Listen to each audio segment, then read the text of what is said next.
A record crowd of more than 150 filled the West Augusta club rooms to celebrate four of the league's finest. Margaret Honan, David Williams, Neville Newton and Kevin McSporran commended for their life contribution to the game of Australian rules football. Entertained with touching and often comical stories, the crowd heard of the inductees' past achievements and their unrelenting passion for the game. Margaret Honan applauded for her endless fundraising efforts at Willesden. Absolute top of their game in whatever thing that they did. It's equally as important to recognise the people off the ground as it is to recognise the people on the ground.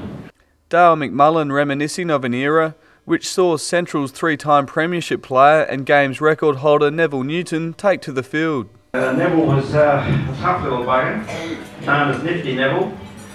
We had a lot of fun together, lots of it over the years. David Williams, a champion for South and tireless worker for junior football.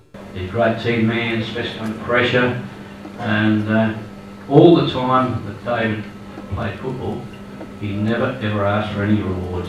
McSporran continuing to inspire off the field, commanding a standing ovation. Widely considered as the region's best ever footballer. Well, he was a very good player and he started playing A-grade when he was 7. He started young, he didn't have time to play junior footy. The Port Augusta Football League's Team of the Year also celebrated, with Central's Damien Prentice named Best Coach and Michael Foote Best Umpire. Matt Neagle, Southern Cross News.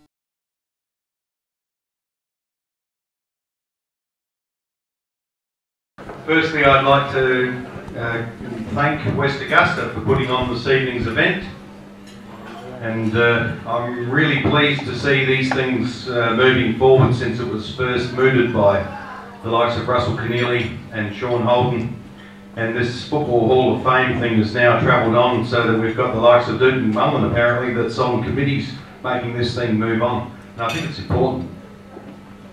The other thing I would like to say on behalf of Marg is I would like to thank the other award winners. I would actually like to congratulate the other award winners for this evening.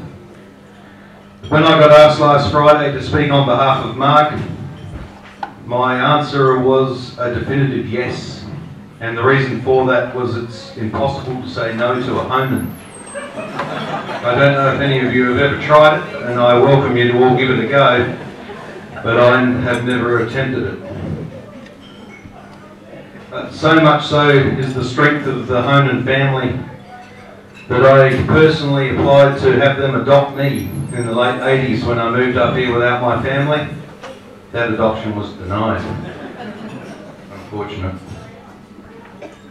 But I can tell you now that the building is now surrounded, and there is a white van out in front with two white men in coats. There's a SWAT team on the roof. And that's because Marg Honan is actually crazy for what she did through most of her life. Way too much. Can I ask for a show of hands for those of you in the audience that have got 7 kids? Anyone? No one put their hand up, which doesn't surprise me because Marg's actually forgotten that she had 7. She actually abused and neglected those kids, really, when you think about it. They went to the fridge and they were too scared to eat anything in the fridge in case it belonged to somebody else's wedding. Scary. She abused them because she made them work countless hours for the Willesden Football Club. So much so that 5 out of the 7 children actually ended up with life membership, like Marg and her husband before them. The other 2 children, I think, were tortured or something, I'm not sure. But they didn't make it and they were obviously incapable of serving their duties. 35 years of service is a big thing. 35 years. Why would somebody do 35 years of voluntary service for a club? And I'm sure there's plenty of people in the room tonight that have done that, but none that would have witnessed William Rodney Honan spin around on his demon left foot early in his football career. That would have been enough for most of us to stop. change sports. We're moving on, we're going to something else now. But not Marg, she soldiered on. I got a funny feeling it was something to do with the fact that Marg didn't mind a butcher of beer. So much so that when she raised enough money to build the first club room, they actually put a window between the bar and the kitchen so that she didn't have to walk all the way around to get her butcher. Uncanny. In this kitchen is where most of the catering happened. The catering involved lots of weddings, as we mentioned with the food that you're not allowed to take out of your home fridge. The weddings was like a regime, really. The Margaret Honan regime said that you must wear a white uniform with a matching apron. The kitchen also revolved around Marg cooking tea for the players. Now these days that's, as we saw tonight, schnitzels, fish, that sort of thing. Back in those days it was roast. Now in those days, a stupid footballer, you might call it, might wander into Marg's kitchen and say, can I have some tomato sauce with my roast? Well, given that Marg was bordering on a psychopath, that was enough to tip her over the edge, I can tell you. You did not have tomato sauce with your roast. She was off on that one. Also, senior players would wander into the kitchen and say, can I have a plate? What do you need to do with that plate? When is it coming back? Are you prepared to wash, dry and put away that plate? It's at that point that people realise that it's probably not an appropriate time to ask for any cutlery.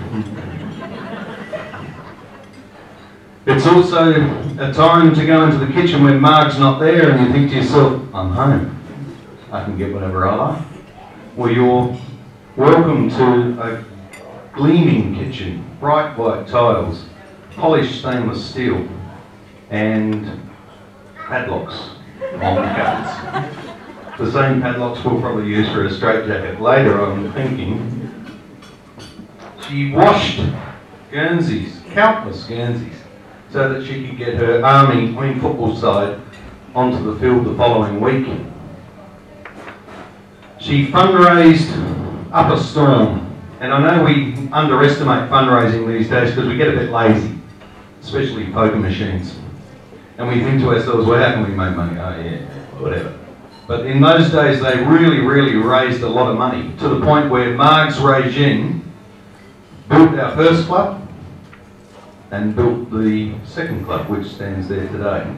And it was those big money raising things like the catering for the weddings, and it was the big money raising things like major raffles that Marg was really big on. It was huge money raising, but she wasn't famous for those. She was actually famous for the weekly meat raffle. Now the other three inductees tonight are probably being inducted, I'm guessing, because of their courage, because of their guts, and I challenge any of those other three inductees to get through the front door of the Wilson Football Club without buying a ticket. There is no way they would have got there.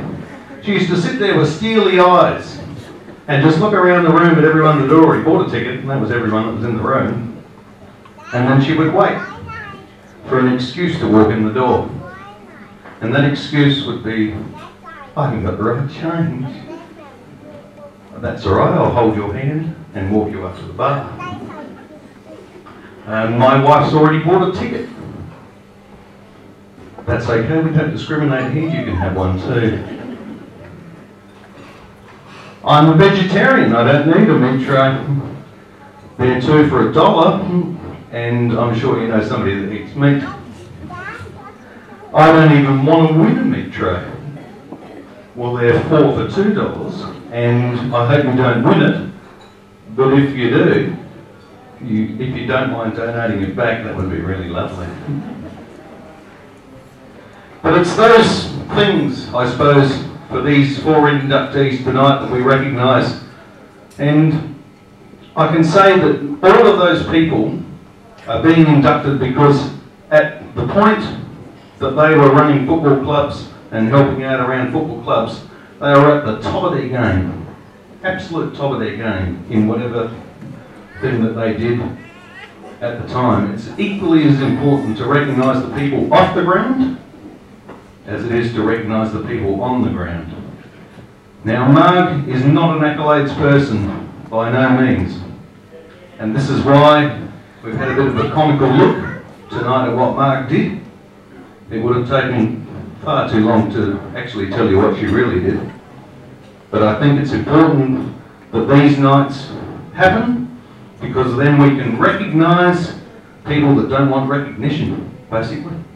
And that's what Margaret Honan actually epitomises. So I would like to ask Margaret Honan to make her way forward. I do remind you not to make eye contact with her on the way up, because that could be fatal. But if you could please be upstanding, everybody. Upstanding, please. And put your hands together for Margaret Patricia Honan.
Congratulations, Margaret Honan and Matt Leonard, a former president of the Cornwall Football Club, and stand up for your interview now.